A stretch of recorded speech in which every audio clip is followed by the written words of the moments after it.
Bismillahirrahmanirrahim. Assalamualaikum warahmatullahi wabarakatuh. Sebelumnya, saya atas nama Hamidah Yanti dari Prodi Manajemen Pendidikan Islam. Yang di video kali ini saya akan membahas mengenai manajemen perubahan.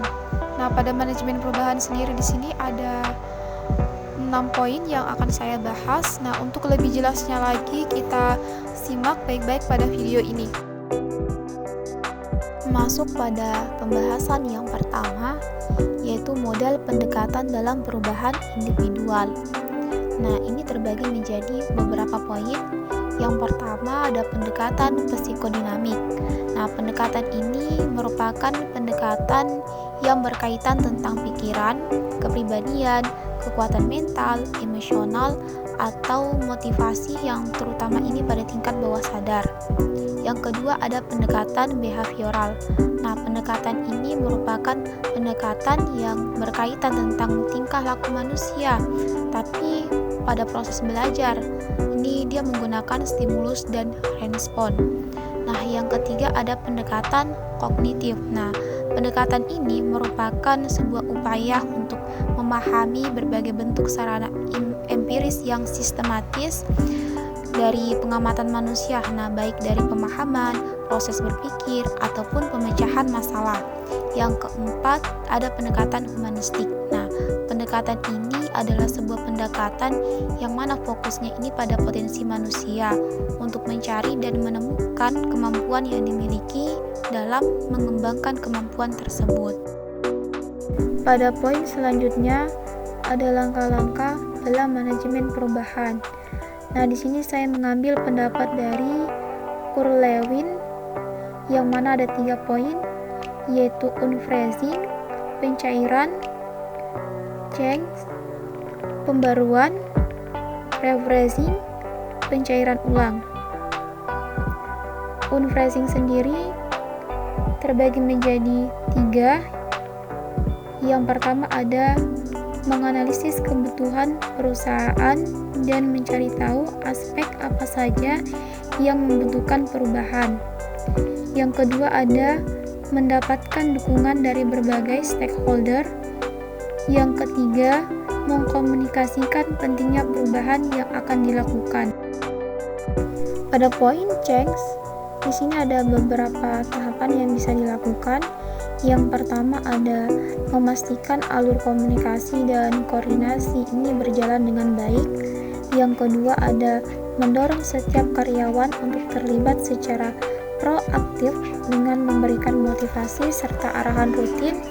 Nah, yang ketiga ada melibatkan orang sebanyak mungkin agar proses dari perubahan ini menjadi lebih mudah untuk dilakukan. Pada poin refresh, yang mana tahapan ini ada beberapa poin.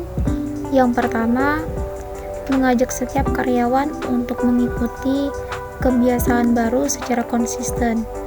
Yang kedua, ada mengembangkan strategi yang dapat mendukung dari perubahan ini bertahan dalam jangka panjang dan memberikan saran atau evaluasi terhadap prosesnya.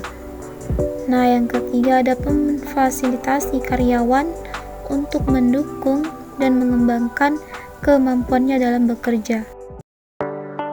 Pada poin selanjutnya yaitu ada jenis masalah dalam pengembangan organisasi. Nah, jenisnya ini berdasarkan menurut Herbert Kaufman yang mana ini terbagi menjadi 3. Yang pertama ada keinginan untuk hidup berdampingan secara damai. Yang kedua ada pertimbangan lawan potensial untuk mempengaruhi perubahan. Yang ketiga ada ketidakmampuan untuk berubah. Pada poin selanjutnya yaitu ada teknik-teknik dalam pengembangan organisasi. Nah, ini juga terbagi menjadi 4 poin. Yang pertama ada survei feedback, yang mana ini digunakan untuk mengumpulkan informasi tentang sebuah masalah yang mana ini terkait dengan organisasi, gunanya untuk mengetahui tindakan apa yang harus dilakukan. Nah, yang kedua ada education dan training activity. Ini merupakan sebuah teknik latihan dalam kelompok dengan maksud untuk mempertajam daya peka, kecepatan reaksi, mempertajam perasaan dalam menghadapi berbagai masalah yang timbul. Yang ketiga ada team building. Nah, ini merupakan sebuah teknik di mana pekerja mendiskusikan persoalan yang berhubungan dengan kinerja kelompok kerja. Nah, atas dasar dari diskusi ini, masalah spesifik diidentifikasi dan ditemukan, kemudian direncanakan untuk memecahkan dan diimplementasikan. Nah, yang keempat ada manajemen by objectiveness, yang merupakan suatu teknik di mana manajer dan bawahannya ini bekerja bersama untuk menetapkan, nah kemudian untuk mencapai bagaimana caranya tujuan itu bisa tercapai dari suatu organisasi. Pada poin selanjutnya ada tahapan dalam pengembangan organisasi. Nah, di sini dibagi dalam beberapa poin. Yang pertama ada pembentukan tim. Nah, di tahap ini melibatkan semua anggota dalam pembentukan tim kerja untuk saling mengenal antara sesamanya dan merumuskan tujuan yang telah disepakati bersama. Nah, yang kedua ada brainstorming.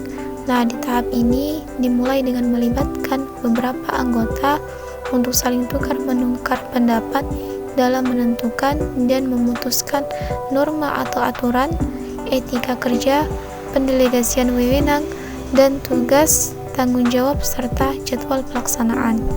Nah, yang ketiga ada penyelarasan. Nah, di tahap ini setiap anggota dari tim saling menerima dan mendengarkan semua yang terlibat dalam satu tim antara satu dengan yang lain. Nah, yang keempat ada pelaksanaan. Nah, di tahap ini semua anggota dan tim sepakat untuk melaksanakan program kerja dengan penuh semangat untuk menjalankan tugas dan peranan masing-masing, serta dapat berkontribusi guna untuk mencapai suatu tujuan yang telah ditentukan bersama. Yang kelima ada evaluasi dan monitor. Nah, di tahap ini diadakan sebuah evaluasi untuk melakukan penilaian kinerja organisasi. Nah, selanjutnya itu diadakan proses monitor dengan cara untuk melakukan pemantauan terhadap pelaksanaan kegiatan. Pada poin yang terakhir yaitu analisis SWOT. Nah, di sini ada hasil mengenai analisis SWOT dari strategi pengembangan sistem informasi pelayanan kelurahan Sukabunga, Bandung. Nah, di sini ada terdapat kekuatan, kelemahan, peluang, dan ancaman. Nah, setiap organisasi tentu ada cara tersendiri atau metode atau strategi yang efektif dalam meningkatkan atau mengembangkan organisasinya ke taraf yang lebih baik.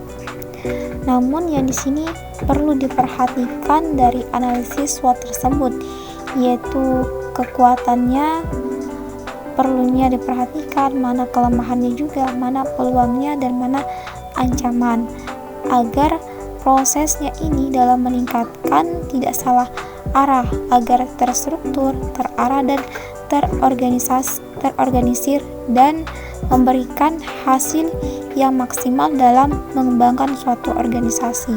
Mungkin sekiranya itulah hasil dari pemaparan materi mengenai tentang manajemen perubahan. Sekian dari saya, kurang dan lebihnya mohon dimaafkan. Wassalamualaikum warahmatullahi wabarakatuh.